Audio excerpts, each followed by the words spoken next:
Hello students, poetry section का तीसरा poem लेकर आया हूं मैं, जिसका नाम है now the leaves are falling fast. और ये जो पोएम है, इसके सारे क्वेश्चंस और इंपॉर्टेंट लाइन को हम फटाफट क्लियर करेंगे, वो भी मिनटों में। तो आप देखिए कितने इंपॉर्टेंट ये सेशन होने वाला है। यहां से आपके एग्जाम में बहुत सारा क्वेश्चन पूछने वाला है। Now let's get started.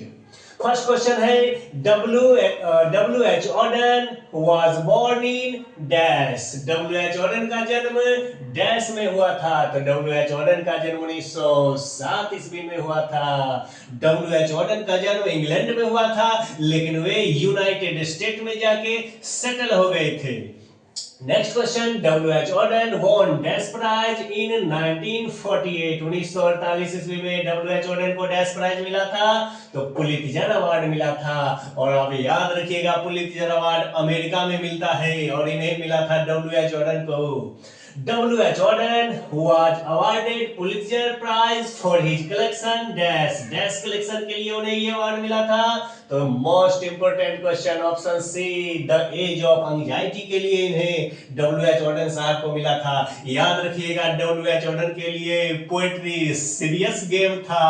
और इस चैप्टर में डब्ल्यू एच ऑर्डन मनुष्य के फ्रस्ट्रेशन को बताते हैं। फ्रस्ट्रेशन यानी कैसे हम निराश होकर जीते हैं जब हमारी इच्छाएं पूरा नहीं होता है, तो इसी चीज को बता रहे हैं, यानी फ्रस्ट्रेशन को बता रहे हैं। Now the leaves are falling fast shows the dash in human life. ये देखिए, ह्यूमन लाइफ के डैश को दिखाते हैं। तो अभी अभी मैंने बताया है, फ्रस्ट्रेशन यानी निराशा को बताता है ये chapter.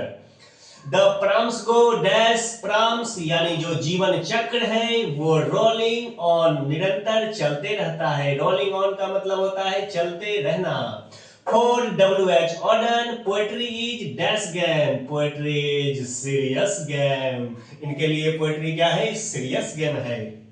Orton had a passion for dash words. इनको डैश वर्ड्स का पैशन था। तो याद रखिएगा, आर्केक वर्ड का, पुराने वर्ड, आर्केक मतलब प्राचीन वर्ड का ये इस्तेमाल करते थे।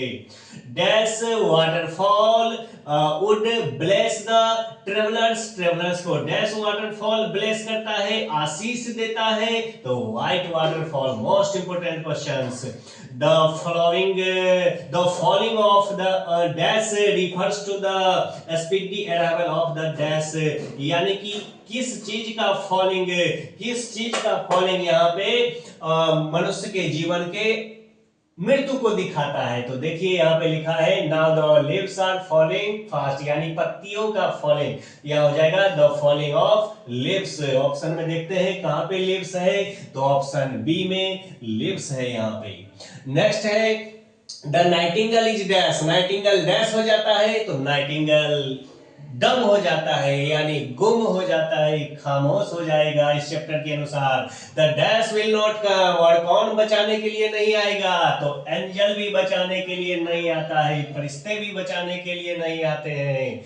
The active hands must dash. और आज जो हमारा एक्टिव हैंड है, ये सक्रिय हाथ है, ये भी एक समय जाके क्या हो जाएगा, तो फ्रीज हो जाएगा, जम जाएगा, इनएक्टिव हो जाएगा। इसलिए तो फ्रस्ट्रेशन को दिखा रहे हैं इस चैप्टर में W H Orton. Dash person feel lonely. और डैश पर्सन लोनली महसूस करते हैं, यानी अकेलापन महसूस करते हैं। तो ओल्ड पर्सन, जब आप बूढ़े हो जाओगे तो बहुत ही अकेला महसूस करोगे। डब्ल्यू एच ऑर्डन जी कह रहे हैं, Who runs scolding for their food। और कौन अपने फूड के लिए धमकाता है, स्कॉल्डिंग यानी धमकाता है, तो ट्रोल्स। ट्रोल्स बोले तो दुष्ट आत्मा हो जाता है यहाँ पे।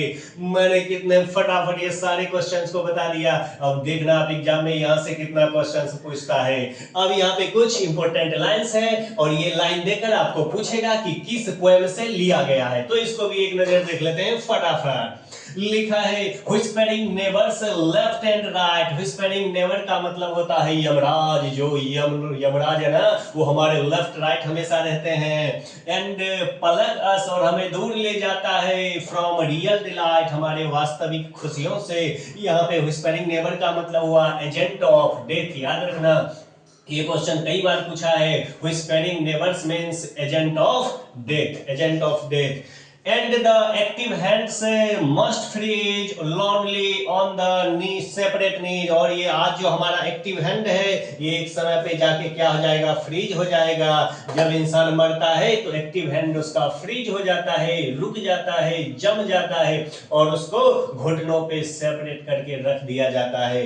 लास्ट लाइन है most important line, and Nightingale is dumb. और नाइटिंगेल यानी जो बुलबुल है, अच्छे लोग वो भी आपको बचाने नहीं आएंगे, खामोश डम हो जाएंगे। And angel will not come, और कोई ईश्वर एंजल को भी नहीं भेजता है, कोई फरिश्ता भी नहीं आएगा। तो डियर स्टूडेंट कितना फटाफट मैंने ये सारे क्वेश्चंस और इंपोर्टेंट लाइन को बता दिया है आपको। मैं डेली इसी प्रकार के क्लास लेकर आता हूं आपके लिए, आप इसलिए इस क्लास को ज्यादा से ज्यादा शेयर करें। जय हिंद मेरे प्यारे बच्चों।